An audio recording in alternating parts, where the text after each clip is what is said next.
Boom, it's recording. You know, it's funny. I didn't even think about it.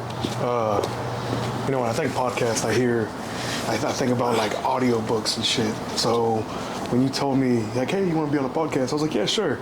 I didn't think to get good clothes. I didn't think to get a haircut. So next time I do this, if you invite me back on, I'm definitely gonna be dressed a little different. I'm gonna look better, I feel like. Bro, don't be like that, man. You look great, man. You look great. Thank you. I appreciate it. You look great. Hey, if anything, bro, we can get you some blankets or something you can cover. Yeah, we'll just cover up, man. See, I don't know. It feels pretty good right now. I might get hot if you put blankets on me. So dude, it feels really nice out here. It's like just nice and breezy and chill. Yeah. If you could choose to reschedule me for any day, today would have been it. So, good choice. Damn right, dude. Oh, yeah. Honestly, back to your aesthetics, bro. Your fucking shoes, man. Thank you. I'm going to go ahead and, for free, I'm going to show all the viewers my little doggies. Carrots all the way. Because I got to represent the fact that I work in a kitchen. That's part of my mirepoix right there. Word. Yeah. So I met Jake here, through Cooking Connect at HEB's. So the little circles, man. You know what I'm saying? Yeah, them cooking circles. The cooking circles. So are you like a certified chef or like? So I mean, or is it just kind of like the title gives you that already?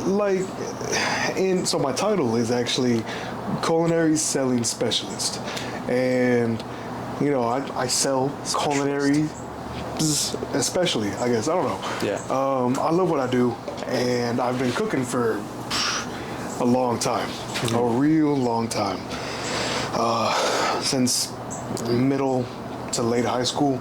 I think I got started in it, and it kind of grew from there. Yeah. And when I graduated, I went to pastry school to learn, because I loved baking. I love getting my hands on that, and cooking's different. You can kind of go with your heart, feel whatever you like, and taste this, taste that, and throw it in last minute and see how everything works out. But with baking, it's precise. Yeah. You have to know what your measurements are. You have to do everything exactly. And I'm not an anal person, right? Right. I'm not super into like following rules, which that's frankly, me too, man. I feel like with that, like I'm a little hard-headed sometimes. I'm a little stubborn. So I think it's funny how something that is in its essence antithetical to what I am as a person, like baking it's so against, like you have to do everything exactly right. You have to follow the recipe, you have to measure everything properly for it to turn out perfect. And then it sucks because you could mess up and not realize it, because you still have to wait for it to finish baking, finish cooling, and then when it's done, you taste it. Oh man, I use sugar instead of salt. Oh no.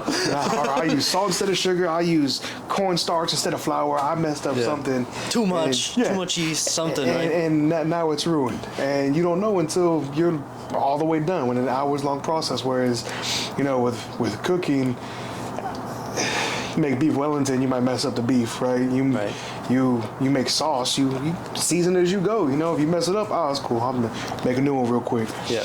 But I didn't even know Cooking Connection existed, honestly, until I started working there. Yeah. I moved up here, so we're in College Station. I moved down here from Huntsville. I used to work in the prison system, and fun experience, but did you get to beat down on anybody? Yeah, a few times, but it's not something that I like whatsoever. Yeah, because it's definitely it's a rough environment for sure. Yeah, no, I definitely agree with that. It's like you're in prison, bro. These people are just like, they don't give a fuck anymore, right? They're just like done. They don't, and it's really sad, because some people think, they think that you're there as an officer, you're there to punish them, and you're not. Right. You're there to keep those inmates safe, protect and them, make sure they don't hurt each other or themselves, because they are currently being punished by the judicial system. They are separated from their families. They are made to follow a schedule, wake up at certain times, they get a job inside, and they do what they have to do. Right. I don't know about you or anyone else, but I know that I would be pissed if I had to wake up because someone's telling me to wake up, not get paid for this job that I'm doing, and then sleep on these uncomfortable mattresses and be separated from my family and have to schedule time to go talk to them, hang out with them, and I can't even touch them when I want to. Like, no. That's the punishment right there. People don't realize that. They think, oh, prison's not bad enough. It's not about prison not being bad enough. It shouldn't scare them. Mm-hmm. The point of prison really should be to rehabilitate them, to reduce the recidivism rates, but that's not really the effect of prison right now. It's much more so for punishment and then for to make money. It's definitely a for-profit system, and that's not how it should be, because at this point in time, not to get too political, but essentially prisons do if you need to. Yeah, I mean, prisons have essentially turned into modern-day slavery. Yeah, I think so too. It's like, what was it like? I think I was watching some, 60... That wind, man. That wind. Dude, that was fucking hilarious, bro. Oh, lost the head. I was not expecting that at all. Well, next time we know, we talked about a professional studio. Next time we know to put some weights on the back of that so it ain't gonna fall. Dude, straight up, man. I gotta get these suckers back on there. Yeah. Lefty loosey, righty tighty. Anyways, you were saying I'll be off camera real fast, but oh yeah. I mean, that's basically it. Yeah. I really. But to move past that, I left there, and I was, single for a little bit. I started dating this chick who I really fell hard for, and she loved animals. Great woman. Wish her the best to this day. I know I kind of fumbled the bag on that. It's definitely my fault. I can admit to that. I moved up here. The relationship moved really fast. And she told me about this job, and as we're sitting, I remember it. I think I was driving to Longhorn Steakhouse to meet my dad so that he could meet this woman that I was super proud of, super happy and excited to show off. Uh-huh. And on the way there, she was looking at jobs for me. And I mean, first off, a woman that's going to support you, help look and support you while you're in between jobs. And, granted, I was still making money off the hours that I had earned, like vacation and hey, they're staying. Yeah. All right. Yeah, so you set it up right this time. There we go. Oh no. Oh, that's good. Okay, we're good. Yeah, we're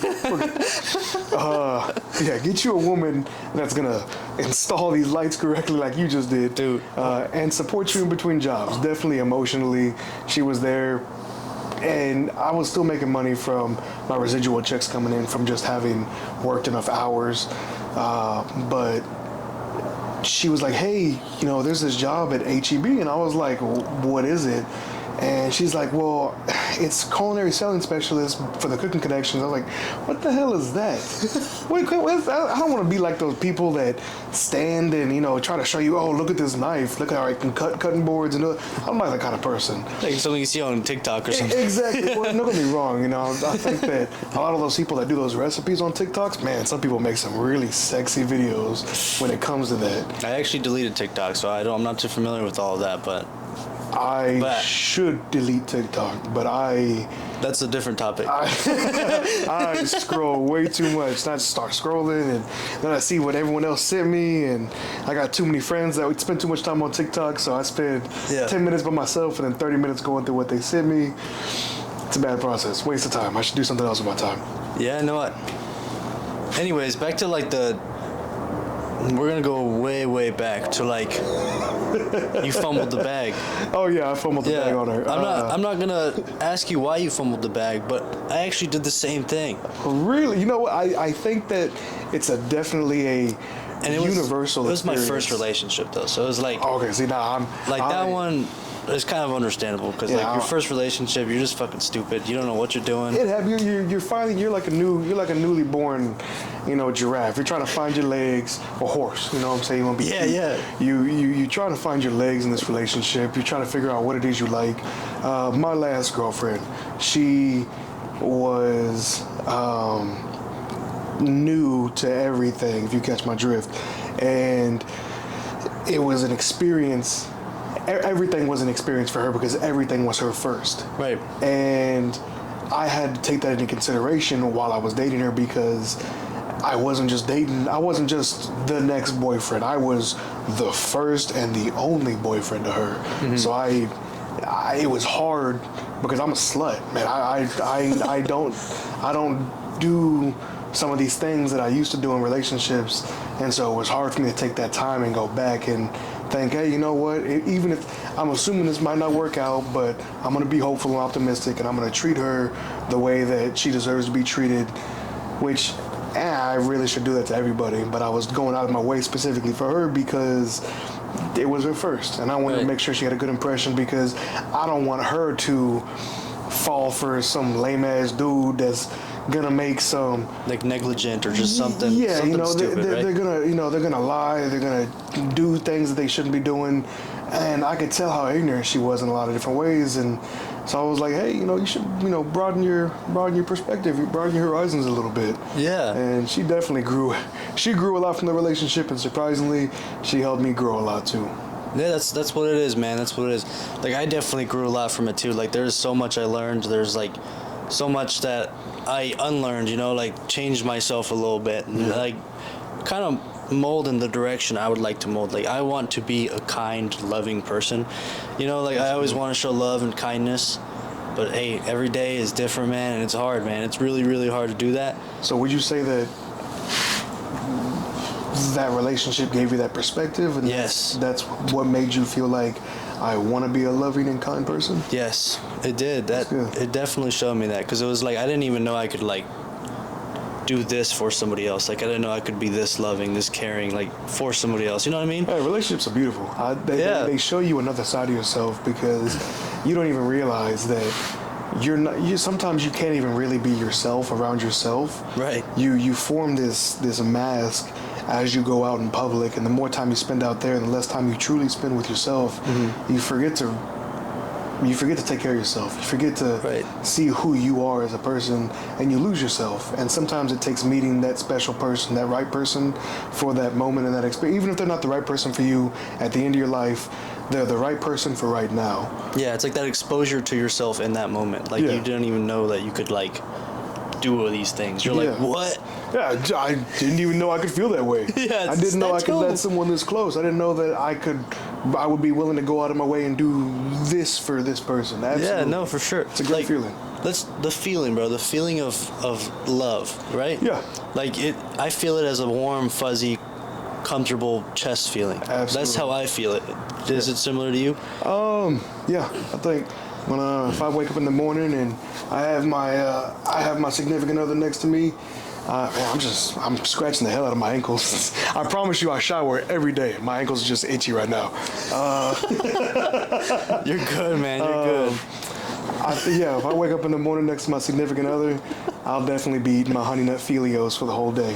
Yeah, like, for sure. So that feeling of that feeling of love, it's like throughout my life, for example, like, I don't think I've ever felt that in my entire life. Like, really? I'm not even gonna say like I hate to say this, but like for my parents, my siblings, like none of them. Like, I don't feel it for anybody. Like, you know what I mean? I can see that. Like, granted, I think so. Like, I know I love them because they're my family, but it's like I don't feel it, if that makes sense. So, because I think that might come from an area of obligation, socially at least, where they're family. You're expected to love them. They're expected to do these things, and so you kind of fall into that social familiarity of, this is what you do, so I'm doing it. Mm-hmm. But when you meet somebody who you start to vibe with, you just click. I think that's special, and that really helps to transcend you and help you grow and realize, oh, hey, there's more out here. Right. Now, I'm not saying you need somebody in your life to grow, to experience life with, but it is a whole different experience when you find that person for part of your life that you can spend time with. And I think that's what you felt. I think that you realized, oh wow, for the first time I'm having these feelings for somebody that doesn't owe me anything, that I don't owe anything to them. Exactly. And yet we're doing these things for each other, and it's making me love them more. Right. And like care and nurture. It's like it's kind of like you're building your own familiarity with the feeling of love by building your own family, if that kind of makes sense. But like, you're not building a family with kids and so on, or like anything like that. You're just kind of like, you're like, I guess for now, because I'm 21, so it's like there's no.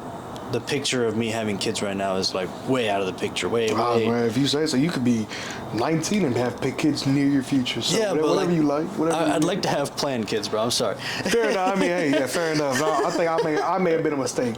Well, to be fair, I think okay. So I'm a twin, and I'm pretty sure one of us was planned. Hey, you shower at least, bro. Mistakes don't shower. You know what? That's true. That's very true. But since I'm a twin, they obviously weren't expecting to play in twins. You can't play in twins, and I came out first. Yeah. So my sister was the mistake, if anything. However, I was in the back of the womb, and somehow I was born first. So my dad would always tell me it's because my sister was fat, right? She was taking all the nutrients I was swallowing when we were born. So like I like was trying to crawl out, and right when I hit that point, the halfway point, the suction just like ricocheted me out. And I said I hit like a Nerf gun, right? Like a little gun went off, and I got slapped out onto that metal table, and everyone was like, "Oh, that just happened." Yeah. Whoa. That's a dude. And it's so unrealistic, but I still to this day love when he tells that stupid story because it puts a smile on my face because of the picture that it paints. I love it. That's awesome. You think you're getting bit by mosquitoes, man? Yeah, maybe. You think that's what's going on? I don't know. I've always been told I'm juicy and tasty, so. Hey, we can. There's one right here by me, bro. Let's beat his ass. Beat him. Yeah. Little live show of some. Oh, I see him flying around now. You know what? Maybe I am getting bit up. Yeah, you I didn't think about this. Dude, next time, bro, I'll have some off spray out here, man. There we go. Turn me off because you're always turning me on. Or Windex. Or we can get Windex. But yeah, like it. Your dad, dude. Tell me about your dad. Piece of shit. Honestly, in a lot of different ways. It's unfortunate. The older that I get, the more that I realize how undeserving of the amount of love that me and my siblings gave him while we were growing up. Mm-hmm. It makes me appreciate my mom so much more. Right. My mom was definitely a paragon to the human condition. If you don't feel comfortable. Oh man, I'll gloat about my mom all day. I love that woman. The amount of stuff that she managed to hide from me and my siblings while we were growing up is amazing. And if anything, it just frustrates me more with my dad as I get older and realize the things that he was doing that my mom was hiding from us, because she didn't want us to know that my dad was doing drugs or going to hang out with his hood rat friends and doing things that he shouldn't have been doing. And I feel for her. Obviously, you don't want your kids to be around that, be exposed to that shit. But here he is, the asshole that he is, he's doing that because he was selfish. And obviously he had a problem and he was immature and irresponsible. Right. And I'm the kind of person, I don't think I would ever go back and change anything in my life. I don't regret anything that I've done. Everything that's happened from the time I was born to now, every choice that was made by me or for me has made me who I am. And are there things that I would like to change? Man. Yeah. It's a good way to live. It makes me feel less wanting. I don't feel regret. I don't feel, if I could go back and do this differently. Like, talking about fumbling the bag for a second. Do I wish that I didn't act that way? Yes. Yeah. But would I go back and change it? No. I like the life that I'm living right now, and I always do. I strive to make sure that I'm making the best choices for myself. Right. And because of that, I don't know what life would be like if I had made a different decision. And frankly, I don't want to know, because I love where I'm at right now. Yeah, you love yourself, bro. Yeah. That's it. That's the same deal with me. It's kind of like we've all gone, every single person in this planet has gone through something. Definitely. No matter how small or big it is, like that trauma, I'm going to call it. Fair. That you think on, and it's like, whoa, there's no changing. You know what I mean? Like there's some people that I'm not just saying that trauma is unchangeable. I'm saying your whole entire past, your whole existence is unchangeable. You got to just accept. One, I think the biggest destroyer of happiness is people are always worried about how they look. Yep. That is the worst one, I'm pretty sure, in my opinion. I totally didn't just start this podcast by talking about how I wish I looked different, but okay. You see what I'm saying? And it's like, like I think full acceptance is really fucking hard, man. It definitely is. Because, like, one, you gotta look at yourself every day.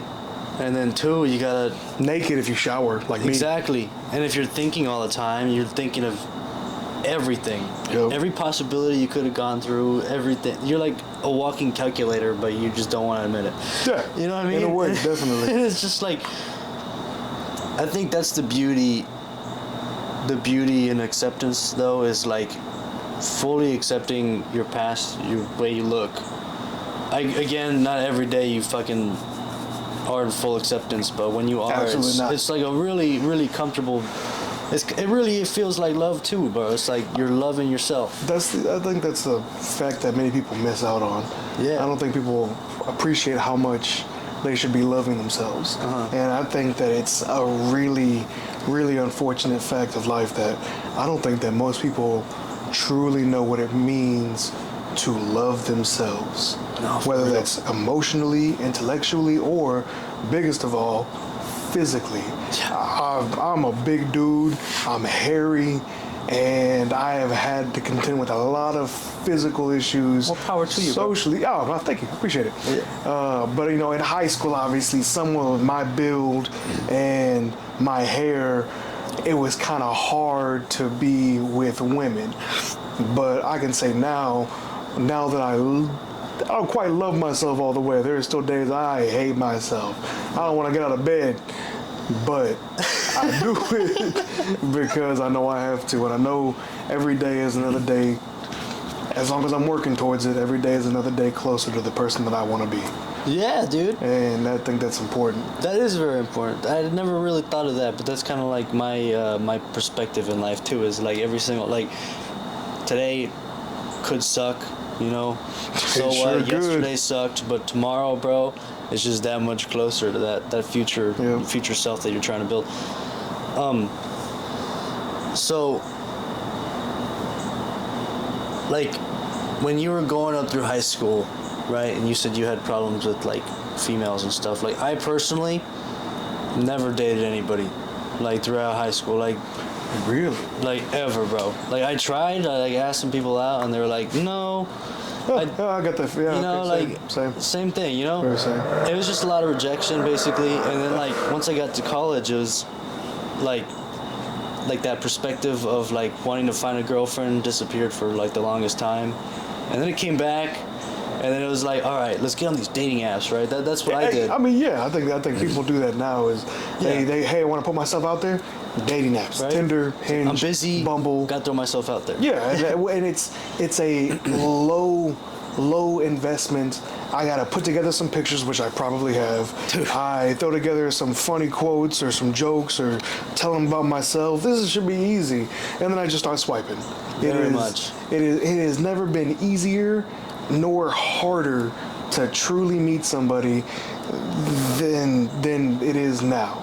Social media, I'm going to include dating apps and social media right now, has ruined us for that, because one of my favorite quotes is something along the line. I say it's my favorite quote, but I can't even say it verbatim. I couldn't either. It's something along the lines of, you know, you'll never be happy if you always compare your behind the scenes to their highlight reels. So you don't know what's going on in the background, but you don't post about, oh man, guys, stubbed my toe. I didn't get that job opportunity, or man, I had a shitty day. People don't typically post that stuff, and when they do, they're seeking attention. Right. Usually, that's how people see it, right? Mm-hmm. Because if you weren't seeking attention, why wouldn't you just reach out to the people that you want to reach out to hear from, so you can get their support? Or if you don't have that, then that sucks. But if you for the most part, look on Facebook. It's people. it's people saying, "Hey, I just the opposite of those things. I just got this job. Everything's looking up." Or I'm gonna post these happy pics. That's a big thing. Relationships on social media. I'm gonna post these pictures of us smiling, having a good time, being happy, all this great stuff. You can't tell me there wasn't one time where one of them was mad at the other because they went in for a kiss and the other one farted. Or it's happened to me, whatever. Or you know, love your experiences, brother. What? Hey, it's a lot of unfortunate. I'm just being me, living my life, and what happens, and and bodily fluids and gas is one of them, man. People be shitting, people be farting. Dude, on God, man. Sometimes some people just pee a little too early before they get to the fucking restroom, you know. Yeah. I've seen it at HEB too. Like, I was walking to the restroom. God. Somebody, like, was walking in, and I was just like, I wanted to, like, offer them my pants or something, but I was in the middle of work. I didn't know what to do. So, speaking of bodily fluids and HEB and stuff, so I don't know if you know, I'm friends with the maintenance people. Yeah. Oh, we both work at HEB, by the way, so that's how we became friends through HEB. I think you mentioned that when you said that's how we... Did I? Okay. You mentioned that's where you met me, at least. But yeah, so to clarify, he works at HEB as well, and I work there too. We just work in different departments. Yeah. Yeah, and then we just spontaneously decided, hey, you want to come on podcast, man? Yeah, let's go on a podcast. Yeah. So I'm friends with the maintenance people. Right. They're really nice. I was just telling them the other day how I absolutely, with my entire body, I hate when I walk into the restroom, into the toilet, one of the stalls, and it's dirty. Like there's shit or there's piss, but I have to pee, and everything's full, so I got to use it, right? Right. Specifically if I have to pee, but I don't want to wait for a urinal, because now I am socially obligated, I feel like, to clean that toilet, at least a little bit. Because if I leave that stall the same way and someone just happens to come and sees me as I leave, they're gonna think that I'm the gross dude that just left that thing. And I'm not a seat pisser. Some of these people, there's like a streak on the back. It's like they just stood up and prayed and hoped that it would be aimed the right way, and then sneezed and everything came out. Like I don't know what they were doing in there. They were fighting demons and many other things, because it's disgusting sometimes. God. But now I feel obligated to clean it, because if I go out there, people are gonna think, oh man, Jake just blew that up. Yeah, and I saw him do it. Yeah, I saw him walk out of there. And I'm thinking, okay, cool, yeah, that's definitely something I'm not gonna have people think that about me. Right. No. I don't want that, and especially not because I handle food and stuff, and obviously, I wash my hands super thoroughly, but I just get nervous because I'm just like, ooh, someone's gonna see that and think, ooh, or when they smell it, and I'm just like, hey, that wasn't me, man, that wasn't me. I promise you, man. I was looking for the plunger, I just couldn't find it. You don't understand. Dude, speaking of bad incidents, I think in 5th grade, like way back when, not even 5th grade, 4th grade, I think, I was like in this like Spanish school, and they were it wasn't Spanish school, it was like Laredo, so it was like bilingual. It was a bilingual school, like everyone would speak Spanish, but it was like mainly an English school. Anyways, my teacher didn't let me go to the bathroom, bro, so I was like, please, bro. What a bitch. Yeah, guess what? I shit my fucking pants. You shit on yourself. Wow. Power move. Power move right there. How dare you tell me when I can and can't release my bodily functions when I am a child and I can barely follow your directions. I shit myself, and then I went to the bathroom, I cleaned up, and I don't know why, I thought my mom was going to get mad at me for throwing away the underwear, so I saved it, bro. Everything. Save the underwear. Children do the grossest. We do the gnarliest things because we don't realize as a child we have no frame of reference. Which I think is a big problem with parenting, is parents don't explain things so that children can understand them. Like, if you shit yourself, throw away the underwear. You know, I was never told that. I mean, now if I'm at home, okay, we'll clean out the underwear. It's okay. Like, it's fine. I used to have a big problem when I was growing up about shitting on myself. Yeah. I'm an adult now. Doesn't happen. Yeah, skid marks sometimes, but you know what? We clean up. We're good.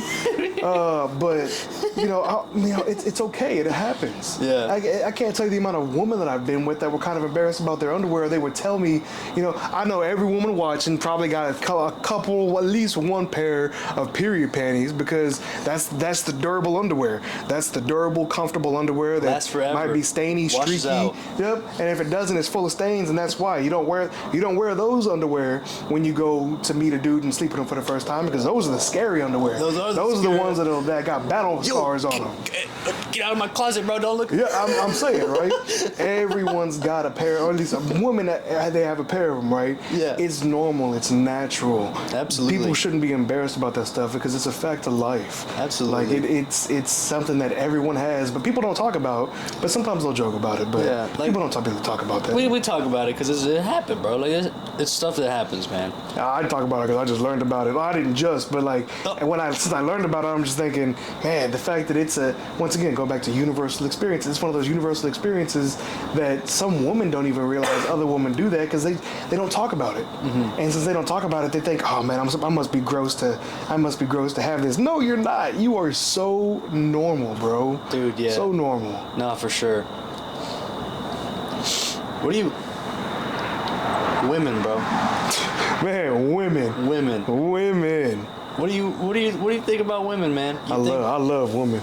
I absolutely love women. If I could find me a woman that'll spit in my mouth, or is she really? I love. Eat a Doritos Locos taco from Taco Bell and Mama Bird you. Absolutely. If she can just baby bird feed me while I'm just laying down in bed trying to watch anime, peak living right there. Like, yo, where's my grapes, man? Yeah, where's my grapes at?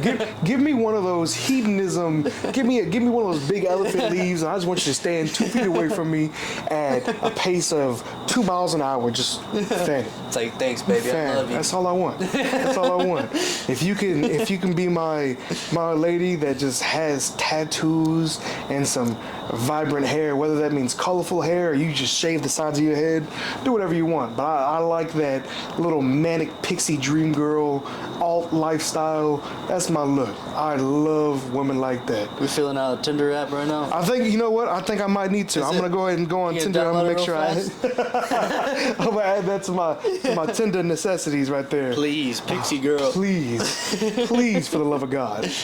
I think women are fascinating, bro. Like, they're just fascinating to me. Like, they're like, like, as a man, from a man's perspective, when you see a pretty girl, you're just like, wow. Like, you're just in shock, right? In that moment, you're just like, you are amazing. So sometimes, sometimes when they're exactly on my wavelength, like when I'm like, that is the woman that I find attractive, I'm just like, I sat there for a second, wow. Yeah, like straight up. But there are also women that, so I can say, the woman that I find attractive is not going to be like my number one 10 out of 10 is not the same as your number one 10 out of 10. Mm-hmm. Right? We all have different ideas of what our 10 out of 10 is. So when I see my 10 out of 10, 100%, I'm thinking, wow. Dead stop, wow. I would do anything for you. But if I see your 10 out of 10, she might be my 7. Right. And I'll look and I'll think, yeah, she's gorgeous. I'll go on about my day. Uh-huh. That's one thing that I'm nervous about. And growing up and realizing, having a lot of women friends, the amount of attention, specifically unwanted attention that women get on a day-to-day life is so incredibly huge. I feel for that. So that's kind of why, like the whole story with... The situation with... Yeah, anyways, that situation, like, as, it's kind of dumb because I never talked to the person. I was kind of just for sure. I was just in love, and that's cool. You were in my own infatuated, mind. And that's totally fine. Bro. That's another experience that we all get. Sometimes you see that. I know. Yeah. Sometimes I see a woman and I have a little thing in my head. Cause I'm like, I see you on a consistent basis. I'd do anything for you. But at the same time, she's probably got a boyfriend at home. Yeah. I would never go up to somebody at their place of work specifically to hit on them. Like this, that's where they feel safe. They're being professional. They just want to want to work, man. Mm-hmm. And I'm different. If a woman sees me and she wants to hit on me, please reach out to me. That's like the cutest thing a woman can do. It's just like, just show me your interest. You just talk to me? Yeah. Oh. But I mean, really and truly, it's the women that think that we want some mysterious. Is she interested? Is she not? Let me chase her. No. I am not a fucking hunter. I am not a predator. I am not gonna chase you. Yeah, me too. You need to tell me that you're interested. And I swear to God, I have been with women that I thought were 3s and 4s in my scale, in my index of my own personal thing. Because I think socially, I am probably a solid 4, maybe 4.5, right? That's why, hey, don't shake your head. It's mine at me right now. So I feel like I'm a solid 4.5, right?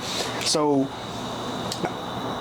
in my eyes, what I see as a 4 might be a fucking 6, 7. You know what I'm saying? It's just things, they have too many traits that I'm not attracted to, right. So they're lower on my scale.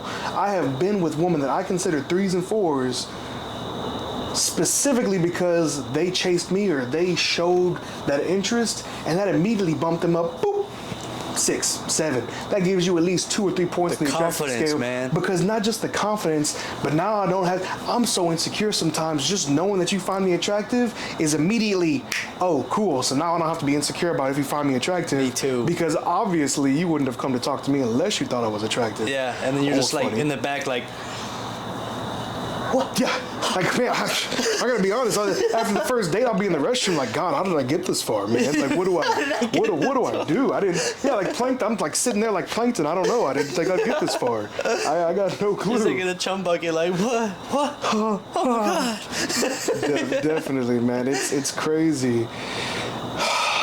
No, that's definitely. I think women with confidence are very, very attractive, and it's not so much because they're like I'm not gonna say like confidence, like they're like, oh, I'm so fucking hot, like not like that. Like I mean, just like being able to just like communicate with people and just being able to like hold your ground. You know what I mean? I think that it shows like independence, and that's kind of something important to me, at least. It's definitely a modicum of independence to do that. Unfortunately, I think that a lot of women don't do that. They have more of a demure or submissive sort of personality, or and sometimes women just aren't given the platform that they need to succeed. They weren't raised in the way that empowers them to be the best kind of person, the best woman, the best kind of person that they could be. Yeah. And as they grow up in this world full of misogyny and this patriarchal society that we live in currently, I think that the strong women now are strong because they have to overcompensate because of what they deal with on a regular basis. Right. But that confidence is 100% so attractive. Mm-hmm. It's good for them. It's good to get what you want. I'll tell you, that ex, the one that was super new to everything, I am super stubborn. I'm super headstrong. I get a lot of it from my dad, so I'm so scared about turning into him one day, being that kind of man. So I really have to take stock about what I'm doing periodically to make sure I'm still on the right track. But there were so many times where I realized that I was just speaking too loudly. I was overly asserting myself and not realizing it because it's just how I am, it's how I do. Yeah. That she was just like, okay, cool, that's fine. And she wouldn't communicate because she felt threatened. Exactly, yeah. And I felt so bad. Or she was just trying to placate me or anything like that. I'm like, no, you need to speak up for yourself. I don't care if I'm, obviously, I don't care if I'm your boyfriend or if it's your dad, your brother, your boss. If somebody's speaking to you in a way that you don't like, or if you want to make sure that you're heard, or if they say something that you don't like, then speak up for yourself. But right now we live in a day where it's hard or impossible at times for them to do that. I know a lot of people feel that way, but for women, I definitely feel like they are in a much worse position because of that. They get a lot of views. You know what I mean? Like it's like let's say you, right? Let's say you were a 10 out of 10. Every girl looked at you. You were so hot, right? Shit, man. And be today. Like all these people are looking at you. They know how you act. They know all this. But then you went off and you were like, oh, I need to stand up for myself, right? for this reason. Like, hey, stop staring at me. Like, I see you staring at me That's when I'm where your walking anxiety by. comes, man. Yeah, and that comes in with girls too. I bet. I bet they're like, oh, I can't lose this like perspective I have for everyone else, right? And I think it's also it's scary. It's probably even worse for them because I can think of like 2 or 3 women at work right now that I've had coworkers come up and make comments about them, how good they look, or what they'd like to do to them. I'm like, bro, they're just in my head. I'm thinking, bro, they're just trying to work. They just work here, dog. You know nothing about them. You've only seen them. They could be a bitch, but that's the thing though. You don't know anything. But if they spoke out, you know, if they took that chance to just speak out, and you know, they're walking and they feel someone staring at them, because you know you kind of feel it sometimes. Yeah. They turn around and say, "Are you staring at me? Like stop staring at me. Say something about it." They would immediately, by whoever was staring, what a bitch, bro. Right. And it's not her fault. She's defending herself because you're objectifying her. No one deserves to. Exactly. No one deserves to go through their workday feeling scared about being objectified. They should be able to get through their workday with no issue. Dude, I absolutely agree, man. Especially like in a college town where like everyone's just a fucking fuck monkey, you know, fuck jungle monkey. Yeah, like, and that's cool. Absolutely, you know, go ham on it. Be like me. Be a slut. Do whatever you want. But it's just crazy. Respect boundaries. Respect. You know, you don't respect consent. Consent is key. Oh. But when you go to work, you don't consent to being harassed. Right. You consent to getting paid for your time that you put in. There's no clause in the work manual that says, oh, also, but while here you may be objectified, or, you know, you'll be a subject to the male gaze and be victimized in that way. No, and no job is there that thing. I mean, I guess except for strippers and stuff, but more power to y'all, bro. I wish I could. I wish I could strip, bro. I ain't got the moves for that. But you know, I can't think of any other job where you go in there ready and expecting to be objectified, and that should be okay, because it shouldn't be. Right. You should be able to live your life without that fear, and I feel so terrible for women that they have to deal with it. No, I agree. Especially like, well, I guess there's like the really attractive women that have like kind of like just grown their ego off of that, if that makes sense. Yeah, well, definitely. Like, do you think they grew up kind of like the opposite of the ugly duckling, right? They're already, they know that they're bad. Let's say that, because they grew up being cute, being pretty, being told that, and then they get older and their looks grow proportionate. They grow into womanhood earlier, and they know that they're bad. They are sought after often. They get an attitude. Gotcha. So those girls basically, they understand that they run this fucking town, dude. Yeah, 100%. Yeah. And they run this town because if you run the men, and the men are what run the society, then congratulations, you win. You got it. But unfortunately, you know, at the same time, like those looks don't last forever. No, definitely. And it's sad that some women feel like they need, and I mean, I get it, you know, in a society where you are essentially judged based on your looks all the time, and you know, we could wear the same thing and switch out the outfit every 2 days and don't bat an eye, but a woman needs to wear a different outfit every day of the week, 2 or 3 weeks straight, before she even thinks about recycling one outfit, or sometimes even one just pair of pants or one shirt or one top. All right, it's over with for them, bro. They gonna be making, you dirty. You ain't got no clothes. I'll never wear the same shit ever. Talking about the new kicks you just got. Oh my goodness, dude, Nike Dunks. Dude, they're nice, fresh. Man. They just came in the mail. Goodness. Got the StockX tag on them. Dang, it's just like when you keep the tag on your hat. I like it. I'm kind of becoming a shoe guy, bro. I got some Air Maxes. Oh, you said little shoe head. I like it. Yeah, I like these Dunks too. I think I might get some other Dunks, the fucking blue and white ones. It's just like my friend, man. He gets so many shoes. I think he has so many shoes that he sells them periodically because he needs to make room for new shoes that he wants. Damn. Oh, I love him. I'm the best man in his wedding coming up in March.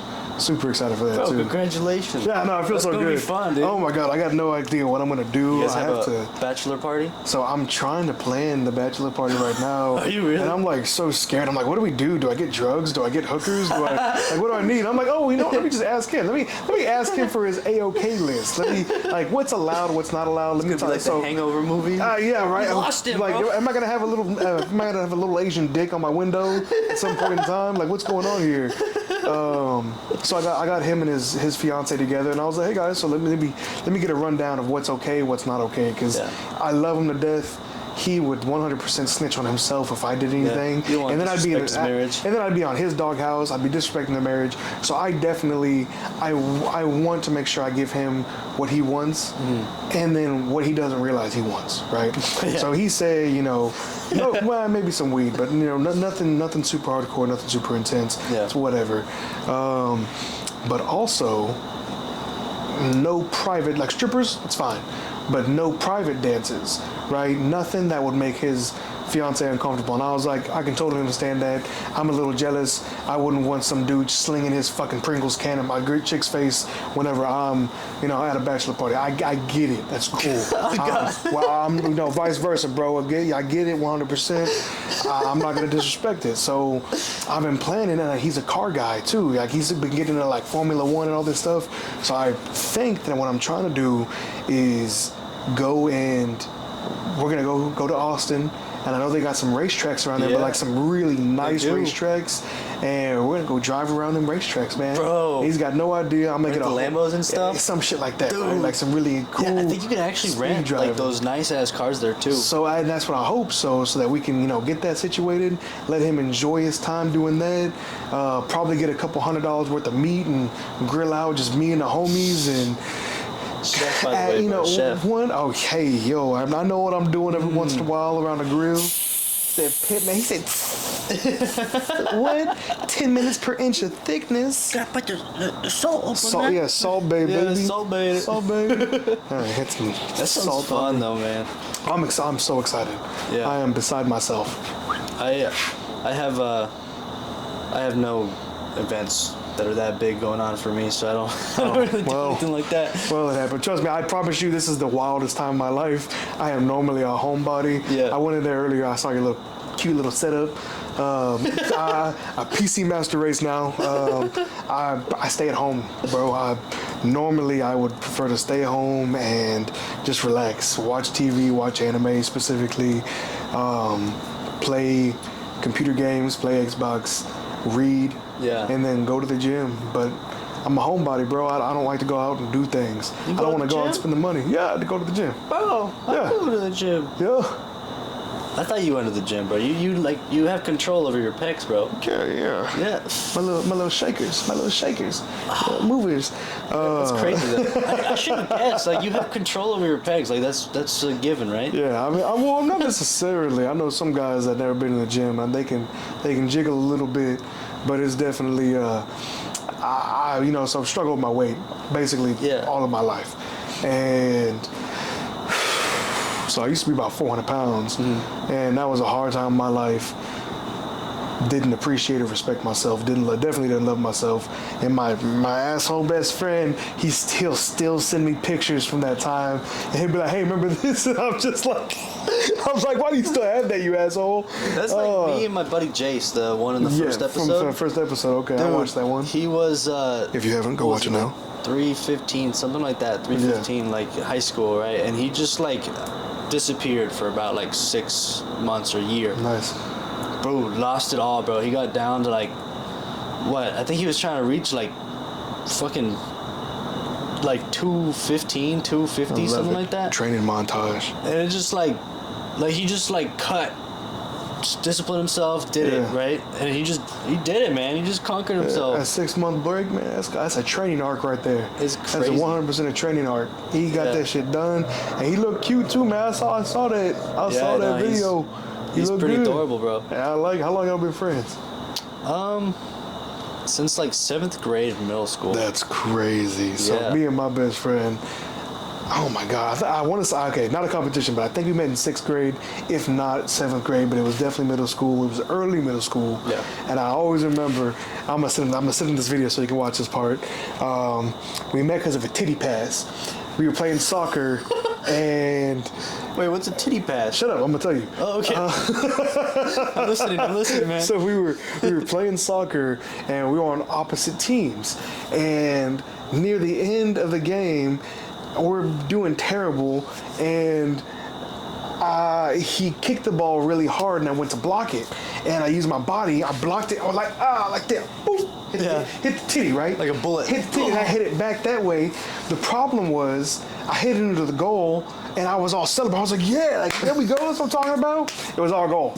So, yeah, I scored a goal for them, they won, and I was like, oh, well. Like, damn it. You know, yeah, and then we laughed about it a little bit afterwards, but that was our first encounter, basically. That's where we got to start vibing and making jokes throughout the game. Basically, yeah, here we are, bonded. fucking, oh God, when was that? How old was I in 6th grade? Whatever, here we are like 15 years later. Yeah. And best friends still to this day. Dude, yeah, except for that one day. I remember that one day, you asshole. You know how you used to leave your gym clothes in your locker for the next day? Yep. I would sweat a lot. And there was one Friday where it was sweat city, dog. It was hot outside, that typical Texas weather. We were running. I meant to take my clothes home. I forgot. So my clothes sat there, sweaty ass clothes. moist as hell, sweaty, growing bacteria and all these smells and aromas that would curl your nostrils. Sitting there, ruminating, growing for 3 days. I want to say it was a long weekend too. I am 90% sure it was a long weekend. So 3 days to grow and fester. I'm gonna use that word, fester. 3 days to fester until Tuesday. We go to gym. I put them on and I can smell them. I'm like, oh God. And I'm a big dude, bro. Yeah. I'm a big dude. So I go to the little loaner clothes pile to see if there's any loaners. None of them fit me, or at least fit me well enough that I want to go out and show off my man boobs and my little pee-pee because the shorts would be grabbing the skin tight. Like super tight. And I'm like, okay, cool. That's not going to work. You're insecure about everything at that point. You're just like, I can't. Peak puberty time, right? Dude, peak right? puberty time. I can't do it. And these assholes make me stand like 20 feet behind them as they're all walking, and I have to walk against the breeze, make sure I'm not blowing towards them because I smelled ripe. And I feel to this day, I still remember that. So worst memory right there. I laughed about it that day too because it's funny. Yeah. But to this day, I will 100% always make sure, as a big guy, any big guys watching this now, you cannot be big and smell bad. You being big is one of the biggest detractors, and there's some women out there that like big men, but you cannot be big and you cannot smell bad at the same time, because that is too much of a negative that's going to lose you the game. We're not going to get any play. You're not going to be happy with yourself. You can't. You have to at least smell good or be funny, because if you can make them giggle, you can make them jiggle. But definitely smelling good is important too. So that was the day that really signed off on it. So every day when I shower and I'm washing all my parts of my body. Gotta really get in there? Yeah, get in there. Ooh, you know what? Speaking of, when you're washing your body, how far down do you go? Like when you wash scrub all of it, bro. You scrub, okay, It's cool. everything, man. You scrubbing everything? You gotta scrub everything. So you scrubbing your leg. Show me right now on your leg. How far down do you go? Yeah, you just go like, and then you go all down. You get your feet. Okay, yeah. So you touch your feet, right? Your sides, maybe even between your toes and the between toes sole of your foot. Yeah. Yeah, I got some gross ass friends. They just let the water get that shit. Anything like halfway to the thigh down, knee down, the water will get the soap gets it. Hell no. You got athletes ruining all of your I work bet those shoes. motherfuckers pee in the shower too, bro. This type of they got some piss in there. I pee in the shower sometimes. Hey, I do too, but I scrub it. So that's true. Yeah. See, I'm so scrubbing, we bro. scrub. We scrub, bro. I can't understand the amount of men that don't wash. Do you wash your asshole? Do you get that thing in between your butt cheeks? I do, bro. That's There you go. scrubber, That's man. because we're clean. Get my taint I'm too. clean. I'm ready. I would never ask a woman to put their tongue in my ass, but if anytime someone wanted to surprise me, say you got mail, I'd be, oh, okay. Well, you know what? I don't have to be nervous about it because we're good. We're clean, baby. Exactly. I stay ready for anything, and I'll be damned if someone tries to taste my ass and says, "Ooh, that tastes like shit." Hell nah. I'm ready for that. Damn, no, it does not. Up, like a doctor, super clean and It's steady. like a fucking Head and Shoulders ad. Ooh, this is Junebug. They about to say that motherfucker, he on his back. Yeah. Look like me when I'm trying to get up from the couch.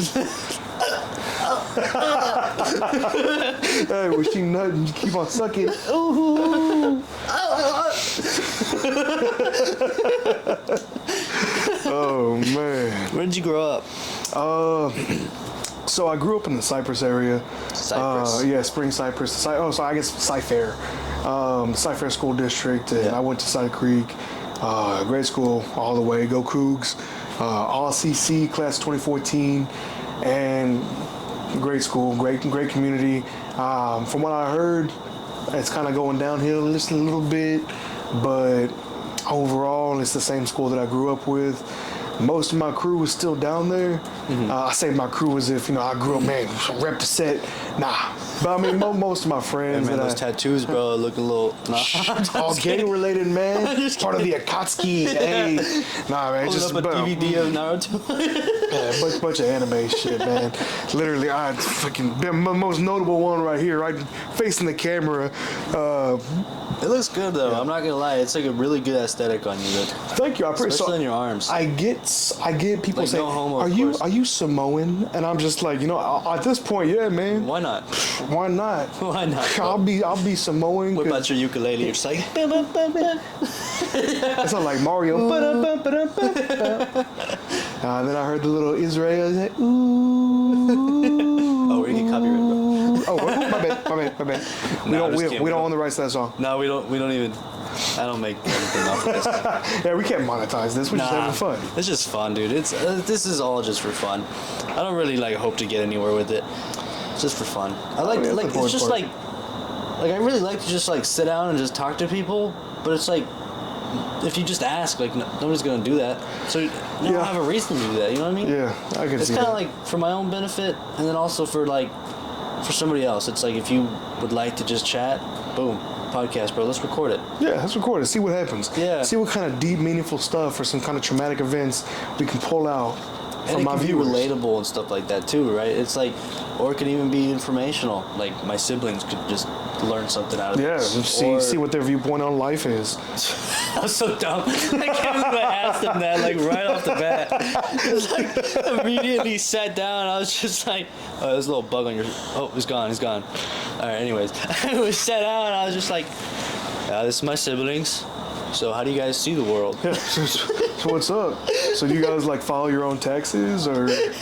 That's basically what you're asking them, man. What? Man. Hey, I'm new to this, bro.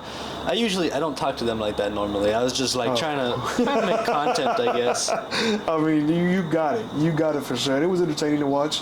I did watch it. If y'all haven't watched it, you should definitely go watch episode 2. Thanks for the plug-in, man. Always. I appreciate that. Always. That's literally my job. I have to plug the products that I'm cooking with that day, and you're good at it too, bro. what we you use your hands a lot too.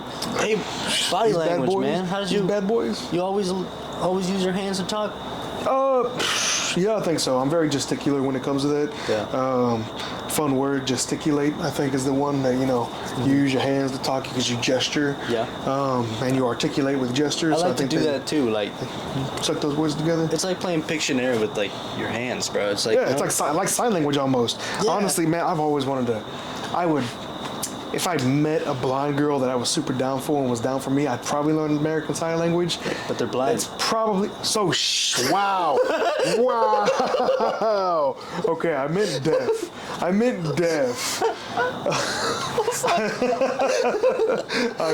definitely meant deaf. Definitely. All right, I'm sorry, bro. Yeah, stop stopping me. If I met some kind of deaf chick that I was definitely attracted to and was attracted to me, I would probably go through the effort of learning sign language, and I think I would get a knack for it. But sometimes I see them making signs, and I'm like, my fingers feel so thick and slow. The person I used to date knew sign language, and they try to tell me things with it and just teach me it. Did you learn? It was the cutest thing, man. I can imagine so. I think that would be so cute. Just teach me, Yeah. So tell me I love you. Yeah. I want to know how to say it. It's this. Oh, that's actually pretty sweet. Something, I'm not sure. Anyways. Like Longhorns, or what is it? I don't know, bro. I don't know what it was. That's wrong, probably.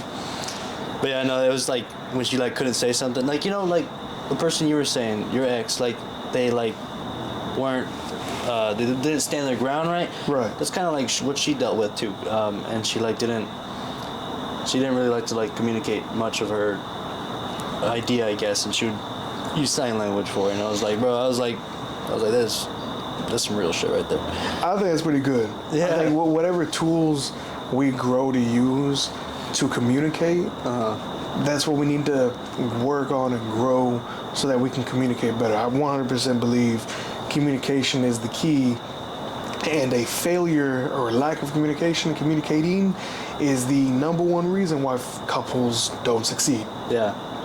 You cheat more than likely because you don't feel like you're getting what you want out of the relationship, whether that be physically or emotionally. Mm-hmm. But you didn't communicate that with your partner, or if you did, they didn't adequately communicate to you that they couldn't reciprocate how you were feeling. They couldn't fulfill your needs, and when y'all realized that it probably wasn't going to work out, neither of y'all could communicate saying that, hey, this isn't going to work out. Yeah. And then it ends up going down to that. Or you start emotionally distancing yourself because your partner's going through something. They can't communicate what it is they're feeling, and that was part of what this issue was between that girl I feel like I fumbled the bag with. I was going through something, and I do not blame her. It is mostly my fault. But still respect her, still have a lot of love for her. She's great. Same here, bro. My fault. Still respect her, still love her. If I had been able to properly articulate what it was that I was going through and experiencing, I fully believe that she would have understood, taken the time to help me or give me the space that I needed, and then we would have been good. And I don't feel bad about it, right? It happened. Like I said, no regrets. But I do think about that, and I use that to guide myself in the future. I want to make sure that I learn from my mistakes. Yeah, it's it's very motivational. Definitely. I think thinking on your past can be very, very encouraging for your future. But you got to be careful though, because you can think a little too deep and get a little emotional on yourself and just kind of like lose your shit. But it's just like it really is about just like managing your time. Like, time management, absolutely. You know, like anything about meditation? So, not a lot, a little bit, right? I don't know what you know. I actually like meditate pretty often. It's like I don't do the whole like. It's like right before bed. Right before bed, I turn on my little music, bro. I put my headphones on, lay down, catch my breath, just follow my breath, and then it turns into like a higher like consciousness. It's like do you get high before this ever? Or I'm sober, bro. I'm a normal person. Okay, cool. Yeah, and the reason why I meditate is because I like struggle with like anxiety and stuff like that, and like kind of losing my shit. Like I don't lose my shit like, oh fuck you, like not like that, but I lose my shit like mentally. Like I'm like freaking out. I get like really paranoid basically, and that kind of started like in high school and stuff like that, like my paranoia, and I just get really paranoid all of a sudden. So I kind of like just learned to just control my breathing, and that's kind of where it started. That's good. Then I learned that like there's actually a practice in learning to control your breathing. It's called meditation. So then I started following that, and then I like would do it before bed, just lay down. Fucking my roommate out here. Yo, what's up, man? What's up, mate? Does this look professional or what, dude? Yeah, we're doing it now. I mean, it looks good. It looks good. You want to turn that on? Bro, how? How do you turn it on? I couldn't figure it out, to be honest. You just gotta plug this into the outlet. So. Oh, bet.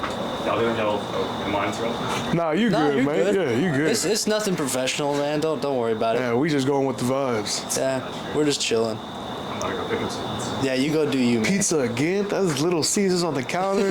There's Domino's in the fridge. We That's love crazy. pizza. That's love crazy. pizza. No HEB pizza in here. What? Yeah. Anyways, back to what I was saying. It's like that's my roommate, by the way. Yeah. Anyways, it's it kind of just it's like a path that just kind of brought me to it, and it was actually my buddy Billy Beckett. Shout out Billy. Billy back at home, he like started meditating it, and that's how he taught me about it. That's pretty cool. So I started kind of studying it. I'm gonna say studying it because it's genuinely a study. It's like you're studying yourself. You know what I mean?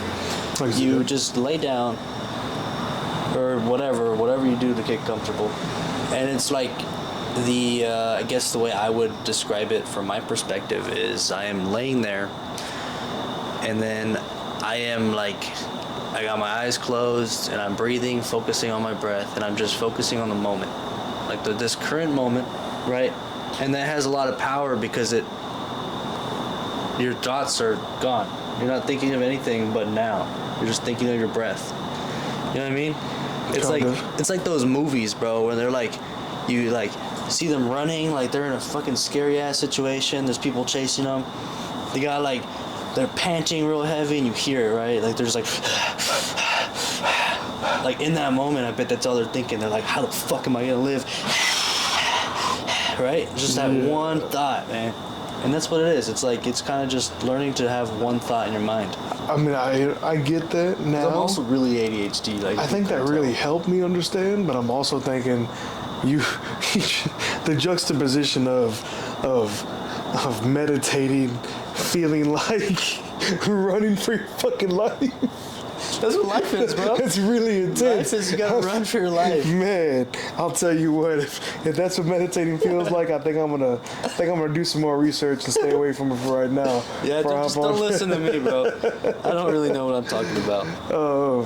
I think the closer I get to meditating, sometimes when I need to feel my emotions, really let myself feel them. That's it. I usually just chill in my room and don't do anything. That's it. Relax and breathe. Or just hit the shower. That's it, You ever eaten an orange in the shower?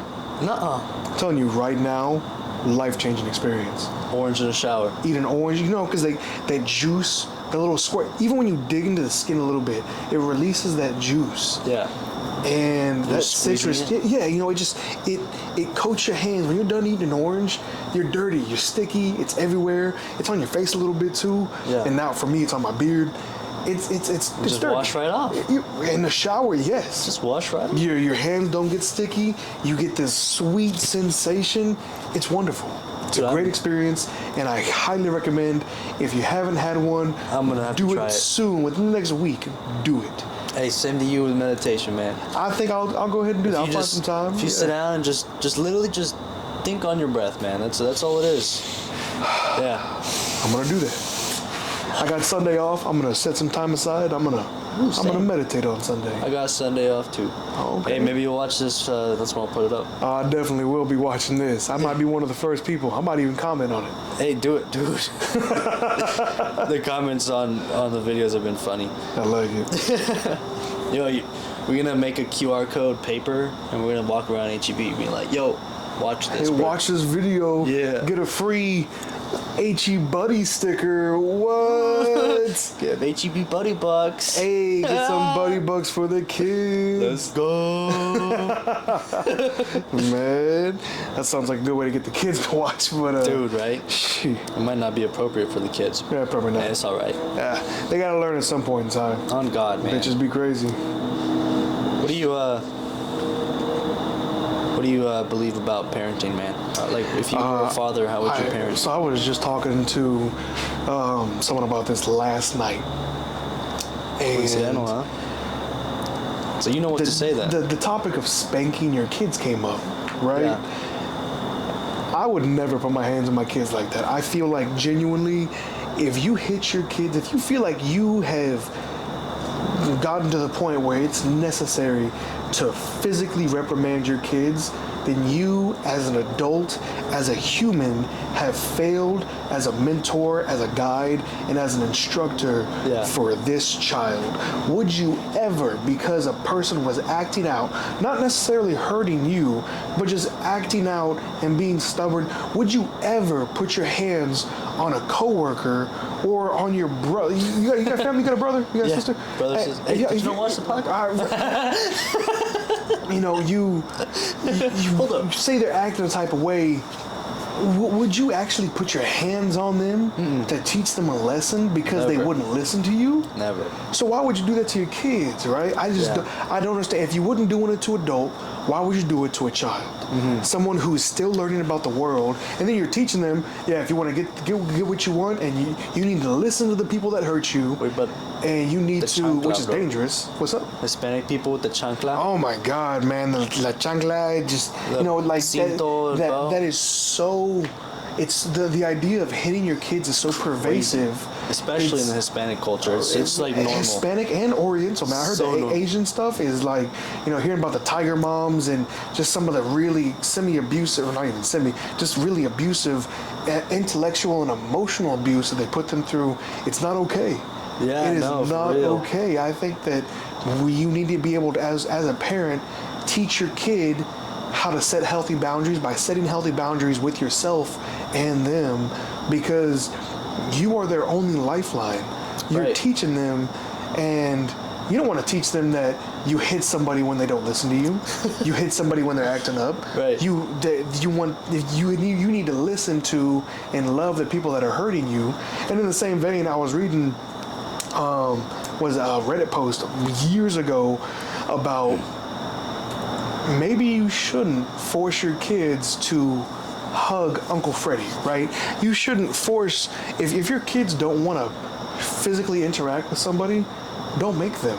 Yeah. Right? If you're like, okay, guys, give everyone a goodbye hug. That's and a big thing in the Hispanic culture too. Exactly.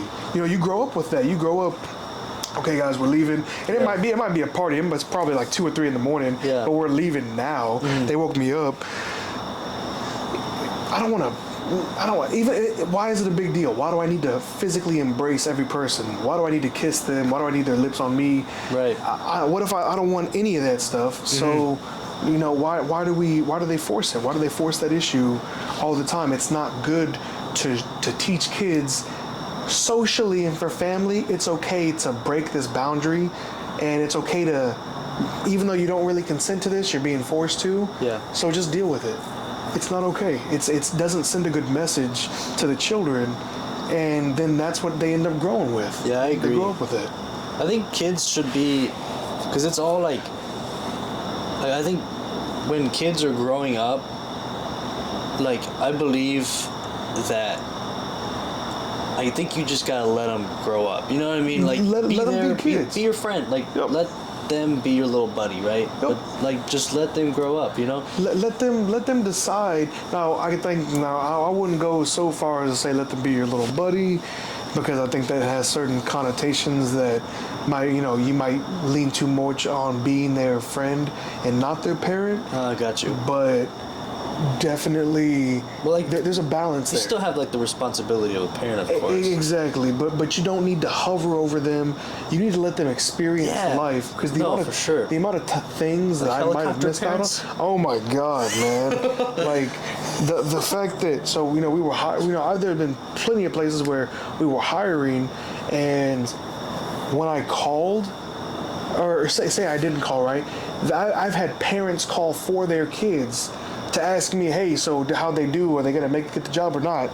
I'm thinking, bro, if they were, probably not anymore, man. Like, obviously tongue in cheek. I realistically, it's joking. I'm not gonna judge them based on that, but I'm gonna judge the hell out of you for obviously not feeling like you instilled your children with the integrity and responsibility to just call me yourself to check in on the status of your application.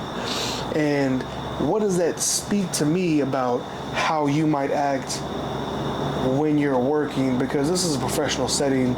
I'm your possible employer, and you're gonna have your parent call for me, Right? instead of yourself. Like Now, this. if you don't have control over that, I get that. That's unfortunate. That's why I'm not gonna judge you for it, but I am gonna keep it in consideration when I think about what you're going through. And it's definitely a detriment more so than anything. I'm really grateful for the way I was taught through my parents. Definitely. They definitely just let me discover the world on my own. I feel the same way. Yeah, like they just they were there. At the end of the day, they'd always tell me they're there. You know, and then it's they trusted me and you, of course, to not die go. at the end of the day. Don't die. Don't. That's basically do it. drugs and get caught. Go to jail. Don't do that stuff. And then that's come all home of at the it. end of the day. Keep it real simple, And then if you want to do anything else, go do it. There have been times where I've had to call my mom or my stepdad or my dad and be like, hey, it's real late at night, but I need your help. I need you to come get me. Yeah. That is one thing I will 100% do for my kids. I will make sure that they know for a fact, an irrefutable fact, that they will have me no matter what they're doing. Now, I might be fucking fighting you in the morning, but right now, I want to make sure you get home safe. That's right. And that you're okay. Yep. And I'm not going to whoop your ass for it. I'm just going to let you sleep it off, and I'm going to sleep it off. And we're going to we're going to talk about this later. And we're going to talk about the decisions you made, why you made them. But I'm going to approach you like an adult, because now, at that point in time, I'm thinking you're 13, 14, 15, 16. You're puberty age. You're experiencing these things. You might have older friends. You're more likely to be put in these situations. You need assistance. You need guidance in life. You need to make sure that you're doing good and making decisions properly. Yeah. Are you making the decision? Do you know how to think? And I think that's a big issue. Talking about education, schools don't teach kids how to think. I agree. As much anymore, and that's a huge that's one of the only things I'll be a conspiracy theorist about. I think it's purposeful, personally, but taking away critical thinking from kids, not raising them to question why. My dad taught me that, bro. Not the school, bro. It's so important, because you can't just accept things. You have to think, why? Yeah. Why is this the way that it is? Because questioning why gives you so much insight. That is the biggest question. Why is the question I think people should be asking, instead of what, or all the other ones, Who, why? Why is what we're looking for. Yeah, who, what, where, when. There we go. Why is what we need. And I always think, because I'm a why thinker for sure. I think about when I cook, right? Sometimes it really does help to learn the backstory of this dish, of this nationality. Why do they use this specific ingredient? Why do they compose it this way? What's the reasoning? Yeah. And I think back to a story that I was told. Now, I've read the story many times since then, so it's a popular story. You might have heard it. But basically, a woman is making a roast, I think. A roast for dinner, maybe Thanksgiving or Christmas. Yeah. And as she's making it, she cuts off a huge chunk of the back end and then puts it in the roasting dish, throws it in the oven. And then she's teaching her daughter how to do this, and the daughter's like, well, why do you do that, Mommy? And the woman's like, oh, well, I don't know, just how my mom did it. It's how your grandma did it. So she's like, but why? So the woman's, I don't know, let's go ask her. They go to the other room and ask Grandma, hey, we're making the roast like you taught me. Why do you cut off the edge like that? And they're like, oh, well, I don't know, that's how my mom taught me. So they're like, huh.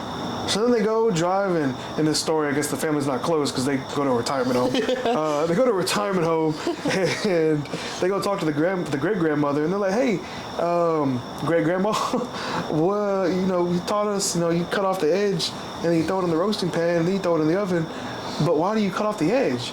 And great-grandma just sitting there like, because the big roast didn't fit in my pan back then. And it's like, oh, okay, cool. So we were wasting food this whole time. There's no need to cut it off. This silly tradition, but it's because they didn't ask why. You didn't understand why they were doing these things. You just blindly follow. And I think the point of the story is to question and not follow blindly traditions, family traditions, cultural traditions, because what's the reasoning behind it? Mm-hmm. It's very important to question why, because what if you're wasting your time? Right. What if you're wasting a resource like time or food or anything? Money, maybe. Money, There are so many things you need to ask why. Why is someone acting this way towards me? Mm-hmm. Do they even care about me? Do they like me? Right.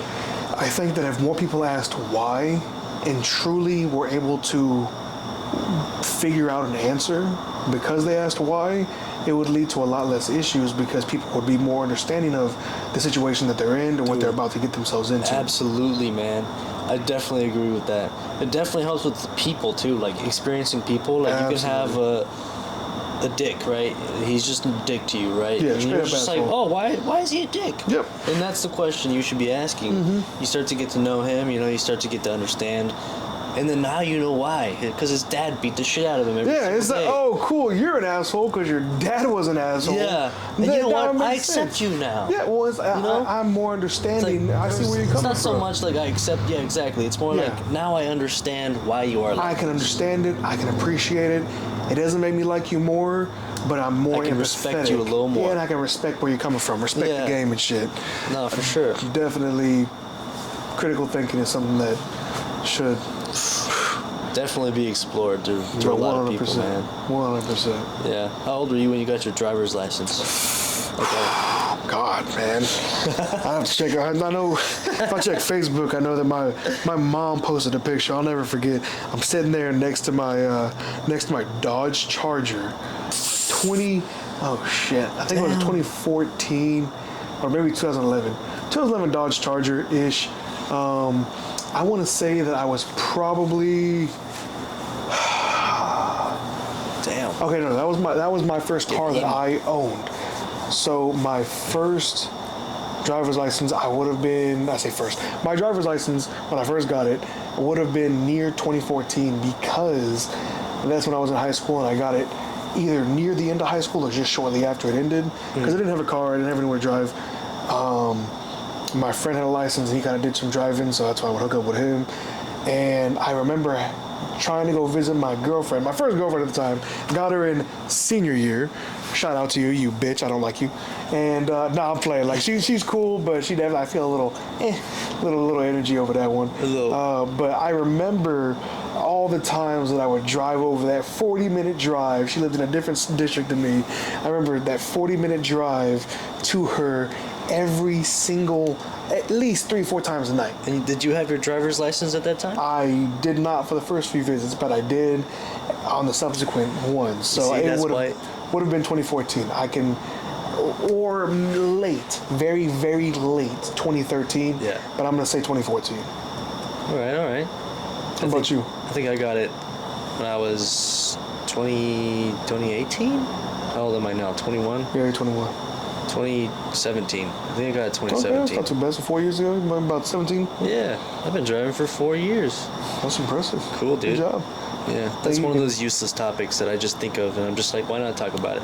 Well, That's all this is, man. It's just like, it's so fun. I just love it. Like, it's like the spontaneous, like. Yeah, the spontaneity behind it, being able to say whatever That's you the want, word. whatever comes to mind. Yeah, that's the benefit of you being a little wiser than me. Is like you know things. Oh, I wouldn't go wiser, but I definitely You definitely I guess I've had a lot of experience, but Yeah. that's probably about the extent of it. Is just what is wisdom except experience and the acceptance of the experience and the understanding of the experience, because you can have things happen to you all day long, but if you don't take the time to comprehend what actually happened, why it happened, going back to why did it happen, Important. why did you make the choices you made, what affected you, how did it affect you, why did it affect you that way, you're not really gaining anything from the situation, from this incident. And I think that's super important to think about. Yeah, sorry, touchy, that's gross. Ooh, wildlife, gross. Ooh, right? Crunchy, man. Little crunchy Grody dudes. to the max. Ooh, look at him sitting right there. Freak now, bruh. Oh, yeah. Anyways, wisdom. You were saying wisdom. Yeah, I think Explain that simply put, wisdom is the culmination of an understanding of experiences that you've had over your lifetime. Yeah, definitely. And there are people that seem wiser when they're younger because they have a better understanding for some reason of the experiences they've gone through, and they kind of get a little less wise as they get older, at least relatively speaking, because they fall back into the average understanding of their general experiences. And I like to think that I've definitely taken more time to understand what it is that I've been through, process my feelings about them, really try to face what it is I'm going through. So at this point, it's nice to say at least that I know what I want, I know the type of person that I want, and I know what my goals are, and I'm actively working towards achieving those goals. So if you would qualify that as wisdom, then yeah, I think I'd full of wisdom. Dude, that's beautiful, man. I believe I've achieved those three things too. I know what I want. I know who I want. And I know like where I would like to get to. There you go. Yeah. And that's what matters. It's all like a vision, you know. Like you just vision it already. Yeah. And it changes throughout the path. That's the beauty in it. And that's the best part about it. You know, you really, this idea that you have of success is this amalgam of ideas that you think are going to make you happy. What is going to make you the happiest? And aside from winning the lottery, how are you going to achieve those goals? Yeah. And then you do it. Right. But your goals change. You realize, oh, I don't want to be a writer anymore. I want to be high thrill-seeking skydiver or something. You know, go do something crazy. That's cool. Go fucking enjoy it, bro. Or I want to be a porn star now. Like, I'm with these cameras and lights, I'm half expecting you to tell me to put on my pants for this podcast. And we'll get to the subscription-only services after this. But, you know, like, whatever you want to do to make money, whatever makes you happy. Check out my OnlyFans. Plug. You know, whatever it is, everyone's version of success is different. And your version of success could be being in a house with a white picket fence, 3 kids and 2 dogs and a loving wife. Mine might be being a dink that's a dual income with no kids situation and got like 3 pets. And someone else might be just being single and jerking off every day and playing games. Like, whatever your version of success is, more power to you. Go do it, as long as what you're doing is getting you closer to that goal every day, then you're on the right track. Yeah, no, absolutely. I definitely agree with that too. Oh, yeah. I agree with you a lot, man. I don't know if it's a sign of weakness because you're bigger than me, or if it's because he's placating me, or if it's because I genuinely agree. But yeah, no, I like you, bro. It's been an honor being able to work with you. Oh, absolutely. I hope that I can come back again soon with a haircut. And stop, man. You look fine, man. You look fine. My beard isn't edged up. I'm gonna do it later anyways. It'll be fine. You look fine. I just will blur you out. There we go. Yeah, just blur on my face and just have my voice. I look like one of those silhouettes for the first 48. Yeah. So the voice has changed too. Name Mater, Tug Mater, like tomato. From Cars. Yo, did you see the new Crocs? Okay, Cars, bro. So you gonna cop them? Just stop. Yes. No. Yeah. No, I'm not. No. But okay, because of feelings, right? So my ex, she was a huge fan of Dale Earnhardt, and she was super big yeehaw kind of girl, which I never thought that. The camera died on us. Not gonna lie, we definitely planned that. Hey, now I know, but here's the video. Crocs. Yeah, Crocs. Real yee ass chick. Never thought I'd be attracted to a woman like that. But, you know, she also had the thick booty, the thick thighs, the wide hips, the fat ass, that great combination. She was gorgeous. Mm-hmm. Shaved sides of her head, fucking manic pixie dream girl attitude. Loved it. She loved Dale Earnhardt Jr. And constantly, you know, praise hail, race Dale. I'm just sitting here thinking, oh my God, like I love that. Like what a great aesthetic, like the personality trait. What a great thing. Mm-hmm. So different. And she wanted these Crocs. She made one comment about it. She got so excited, never brought it up again. But I knew in my heart, I have to get these for you. Lightning McQueen Crocs. Yep. And yeah, these Lightning McQueen Crocs. So I was thinking to myself, how can I get these? I gotta get my hands on them. Did research, found out they're limited release. You have to enter a raffle to earn the right to purchase them. So I got together 10 of my friends secretly and was like, hey, I need you bitch ass hoes to put your information in for me, please, for the love of God. And then if you get the chance, this is her shoe size. Here's money for it if you need it. Please get it. And then time comes and my name is the one that's drawn. So I didn't need any of these useless motherfuckers anyways. So I get it. I'm super happy. I buy them. I wrap them. I'm so excited. It comes, our anniversary. I go to give it to her, and she is floored. She is beside herself. She wants to cry a little bit, but she had a lot of traumatic experiences. She didn't cry, but I could tell she has never been so close to crying in her entire life. And I was like, thick, heavy ass eyes. Yeah, I loved it. So ended up running around the house with them, like literally put them on, strapped them on, and she was going, and it was hilarious to see it, like a kid again, just running around with these bad boys. And if y'all don't know this, when you strap them on and put some weight on them, every step they light up, like them light up Skechers, just like that. But the headlights and the tail lights light up.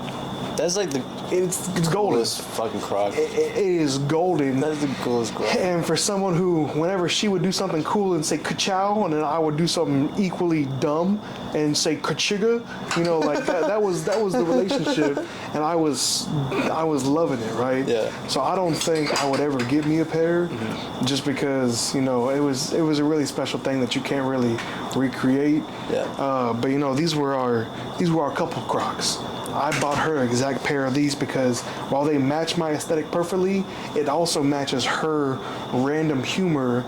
And so it was just like one of those things. And I don't know about you, but couple goals, 100%. If you don't have a pair of couples Crocs, and if she's not down to get some, then she's not the one, man. Because that is, the couples Crocs is where it's at. And so it kind of hurt me a little bit getting them for her anyways, because I knew that as soon as I got them for her, she was going to want to wear those bad boys. Carrot Crocs for her. And I had to accept that and be open to her wearing those Crocs. Yeah. But definitely, it was definitely worth it to see the smile on her face, man. I love when I can give a gift to somebody and it was the perfect gift. Bro, right? It is the best. So hard to do that. Super. Sometimes they make it easy for you. Yeah. And sometimes they don't tell you shit.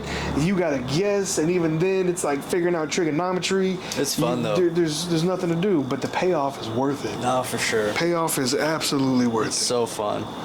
Yeah. It's like recording this. I don't know what the fuck I'm doing, but hey, it feels good to do it. I think that's what matters. I think that, we're kind of, just like in life, we're just figuring things out, every experience that we get, and that's the only thing you can do.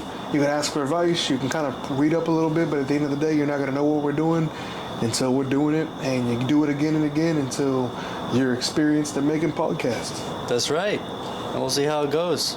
I like it. I think we'll end it here. Yep. And we will see you guys in the next one. You guys take it easy. Pleasure being here, brother. Of course, bro. Thank you for being here. Hell yeah, I wouldn't have it any other way. All right, how do you turn this off?